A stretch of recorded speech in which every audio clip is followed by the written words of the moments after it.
Hoy lunes 27 es la fiesta de San Vicente de Paúl, un gigante del amor a Dios y al prójimo. De hecho, él decía: amemos a Dios, hermanos míos, pero amémoslo a nuestra costa, con el trabajo de nuestros brazos, con el sudor de nuestro rostro. Por eso les doy como píldora: amemos a Dios y a nuestros hermanos con corazón, pies y manos. En un pequeño pueblo de Gascuña, al sur occidental de Francia, en 1581, Vicente de Paúl nació en una familia de campesinos. A pesar de que su adolescencia la pasó en los campos, su fina inteligencia fue notada por un benefactor que le ofreció la oportunidad de estudiar. Tanto fue así que en 1600, a solo 19 años de edad, fue ordenado sacerdote, mientras que la licenciatura en teología la obtuvo en 1604. Abrió una escuela privada, pero contrajo muchas deudas. Además, durante un viaje en barco de Marsella a Narbona, su barco fue atacado por piratas. Vicente fue hecho prisionero y vendido como esclavo en Túnez. Consiguió recuperar su libertad y volver a Francia 2 años después, gracias a su tercer propietario, que poco a poco se había convertido al cristianismo. En 1612, a Vicente finalmente le fue confiada la parroquia de Clichy, en las afueras de París. Esta misión le permitió conocer al cardenal Pierre de Berulle, que sería su padre espiritual durante mucho tiempo. Comenzó entonces su actividad como catequista, pero al año siguiente se convirtió en tutor de los niños de los marqueses de Gondi, donde permaneció por 4 años. Fue aquí donde Vicente se dio cuenta por primera vez de la enorme brecha entre ricos y pobres, no solo desde el punto de vista material y social, sino también desde el cultural y moral. Sus preocupaciones fueron compartidas por la marquesa Gondi, que puso a su disposición una gran suma de dinero para establecer una misión de predicación de 5 años entre los campesinos de sus tierras. Vicente, sin embargo, no encontró otros sacerdotes que lo apoyaran en esta tarea y desistió, dejando temporalmente el castillo y yendo a trabajar en la parroquia rural de Chantillon-les-Dombes. Pero aquí, en contacto con la miseria de los campesinos, lo sacudió aún más profundamente. Como primer acto de párroco, Vicente se hizo cargo de una familia enferma que no tenía nada que comer. Organizó entonces una cadena de solidaridad entre los feligreses que tuvo mucho éxito. Sin embargo, se dio cuenta de que una vez que las limosnas se hubieran acabado, la familia se habría hundido de nuevo en la indigencia.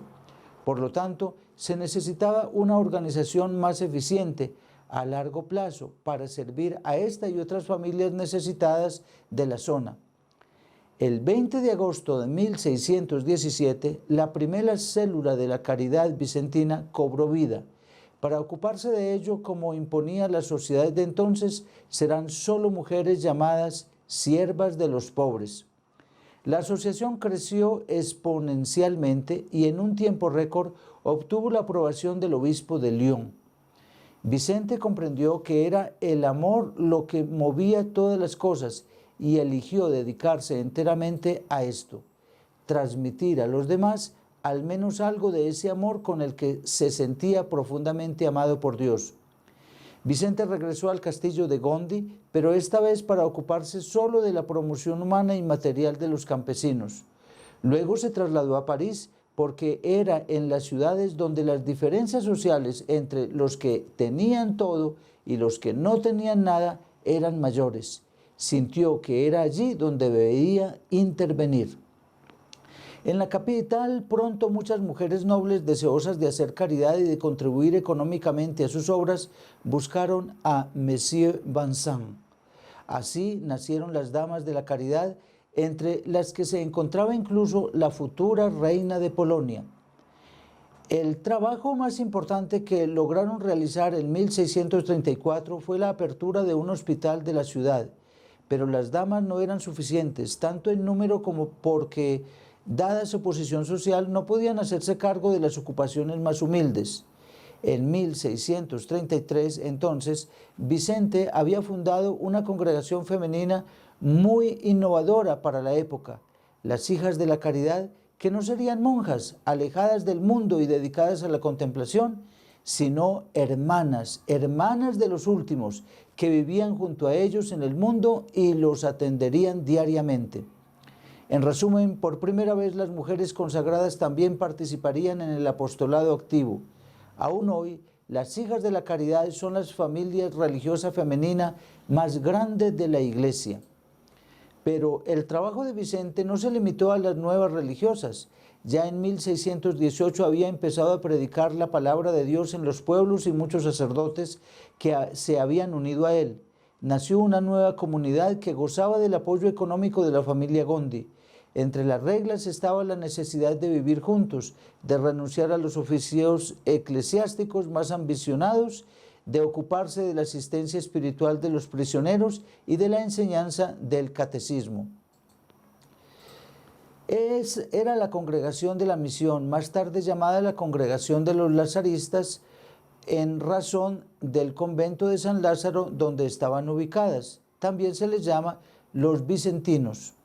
Vicente se dio cuenta de que la ignorancia de los campesinos también se asociaba a menudo a una mala preparación de los sacerdotes que debían ocuparse de ellos. Por eso se comprometió también en la formación del clero, promoviendo ejercicios espirituales y dando vida a las conferencias de los martes, encuentros en que los sacerdotes relataban sus experiencias de apostolado activo y se motivaban mutuamente para ser fieles a su vocación a la santidad.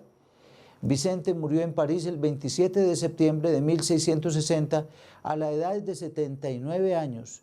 No dejó ninguna obra escrita. Su obra maestra era la caridad. Una caridad que es un amor universal y abierto que no pone barreras ni distinciones entre los que se ofrecen a Dios y lo que se ofrece al prójimo. Una espiritualidad, la vicentina, que se basa sobre el doble descubrimiento de Cristo y de los pobres y sobre la complementariedad de la oración y de la acción, un compromiso que está en el mundo y para el mundo y que se concreta sea en la evangelización como en la promoción humana.